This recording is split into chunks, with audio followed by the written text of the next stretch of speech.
¿Te imaginas vivir bajo el gobierno de los peores hombres solo porque los mejores decidieron no participar?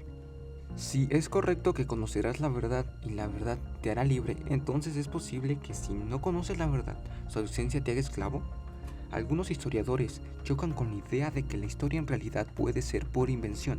Aquí es donde entra en juego la diferencia entre el pasado y la historia. El pasado es lo único auténtico y verdadero, mientras que la historia simplemente es algo que alguien registró. Si no crees que exista diferencia entre ambos, prueba a vivir un suceso en persona y leerlo en el periódico al día siguiente. Pero más allá del escurridizo ideal moral con el que muchos nos criamos de ser honestos y hacer el bien, ¿la verdad importa algo realmente? Para contestar esta pregunta eficazmente, te haré otra. ¿Cómo matar a 11 millones de personas? Pero primero, ¿qué importancia tiene este número? En realidad el número en sí no tiene especial importancia. El número real es 11.283.000, las personas asesinadas por Adolf Hitler entre 1933 y 1945.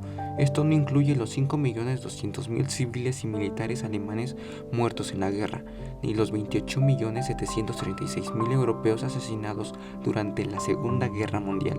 Podríamos mencionar los 3 millones asesinados en Camboya entre 1975 y 1979, o los 61.911.000 asesinados por la Unión Soviética entre 1917 y 1987. Sin embargo, centrémonos en el número más conocido, los 11 millones exterminados por el régimen nazi. Lo que realmente necesitamos entender es cómo 11 millones de personas permitieron ser asesinadas. Es obvio que esto es una simplificación excesiva, pero considerémoslo por un momento. Si un solo terrorista comienza a disparar en un cine lleno de 300 personas, probablemente no lograría matar a todos. ¿Por qué? Porque al comenzar el tiroteo muchos de la multitud correrían, se esconderían o intentarían enfrentarlo. Entonces, ¿por qué mes tras mes, año tras año, millones de seres humanos inteligentes, vigilados por un pequeño puñado de soldados nazis, subían voluntariamente a sus familias en decenas de miles de camiones de ganado, los cuales serían transportados en trenes hacia los numerosos campos de exterminio esparcidos por toda Europa?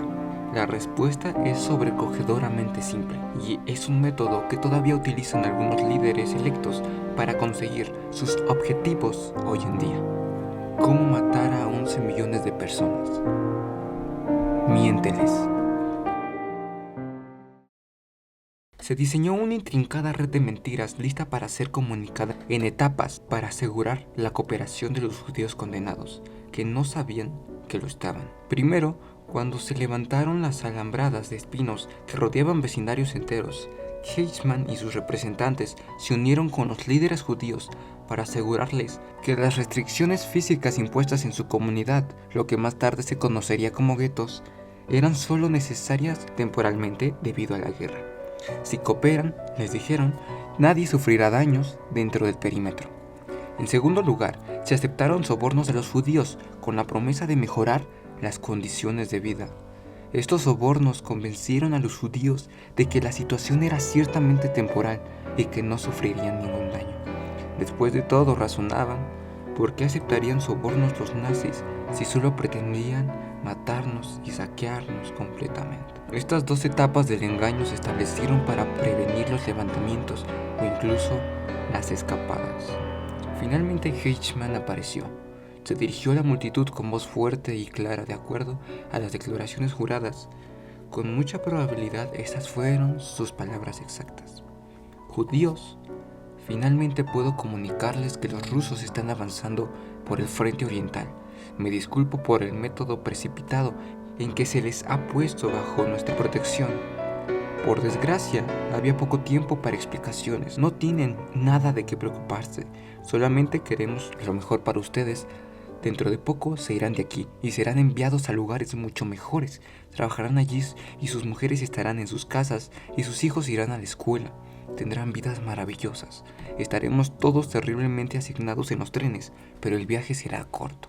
Hombre, por favor, reúnan a sus familias y suban a los vagones de forma ordenada con rapidez. Ahora, amigos míos, debemos darnos prisa. Los esposos y padres judíos se sintieron aliviados por la explicación y confortados por el hecho de que no había más soldados armados, y ayudaron a sus familias a subir a los vagones. Los containers, diseñados para transportar 8 vacas, se llenaron de un mínimo de 100 seres humanos y rápidamente fueron cerrados con candado. En ese momento estaban perdidos. En 1967, el ministro alemán redactó una lista que nombraba más de 1100 campos y subcampos de concentración accesibles por tren. Así es como matas a 11 millones de personas, mintiéndoles. Pero dirás, esto no pasó de la noche a la mañana. ¿Cómo llegaron a este punto?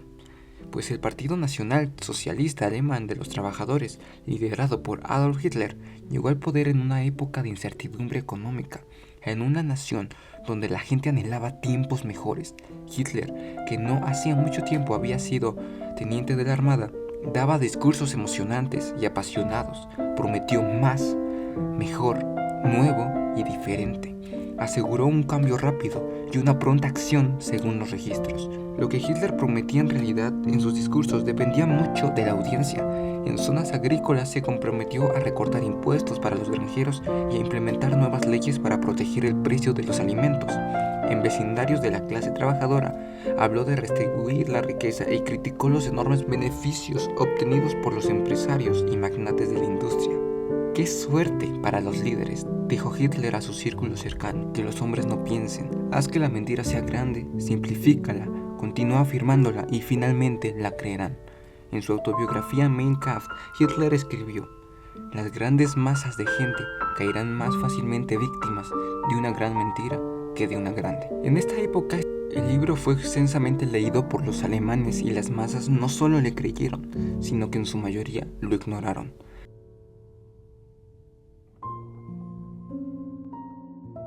Es un hecho que menos del 10% de la población de los 79.7 millones de personas en Alemania trabajaron o hicieron campaña a favor del cambio de Hitler.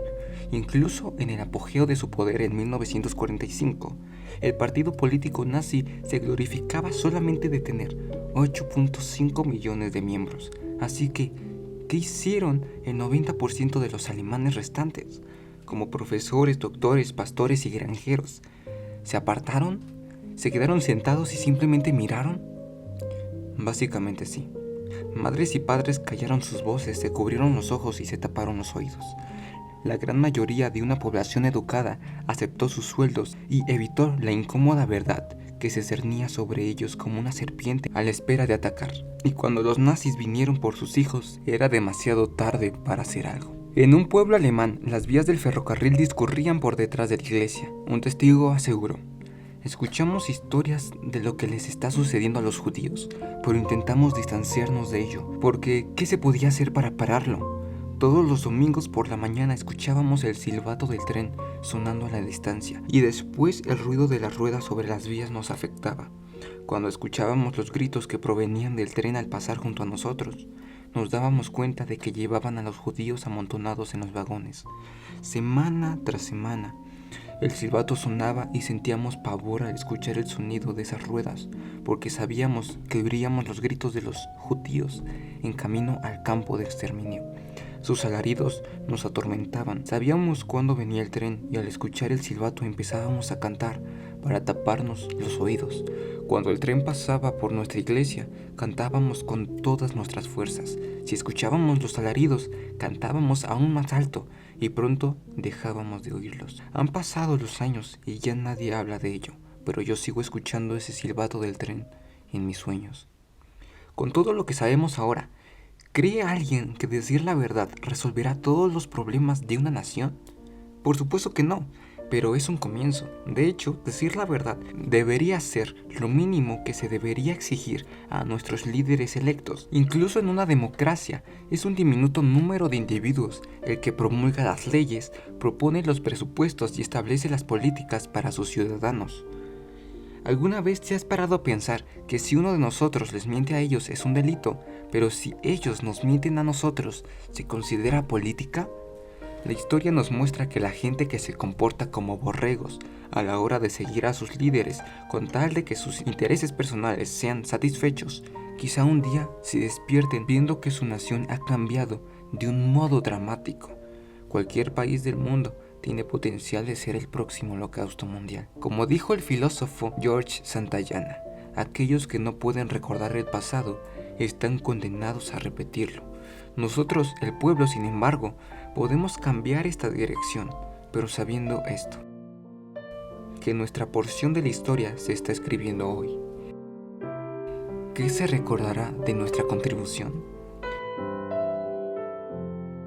Todos nosotros debemos dejar de creer ciegamente en todo lo que nos diga cualquier persona con un orden del día.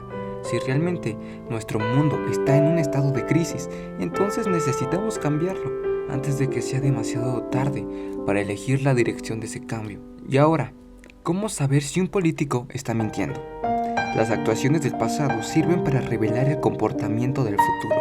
Una persona que ha exhibido un patrón de mentiras es entonces un mentiroso. ¿Y a quién deberíamos escuchar? Deberíamos escucharnos a nosotros mismos, a nuestro sentido común y tener presente y hacer caso a lo que ya sabemos que es verdad. Necesitamos desesperadamente ser honestos con nosotros mismos. Debemos reconocer que a veces aceptamos una mentira cuando ésta encaja con nuestros propios intereses. Siempre que tengamos nuestros ojos fijos en la verdad, estaremos moviéndonos a la dirección correcta.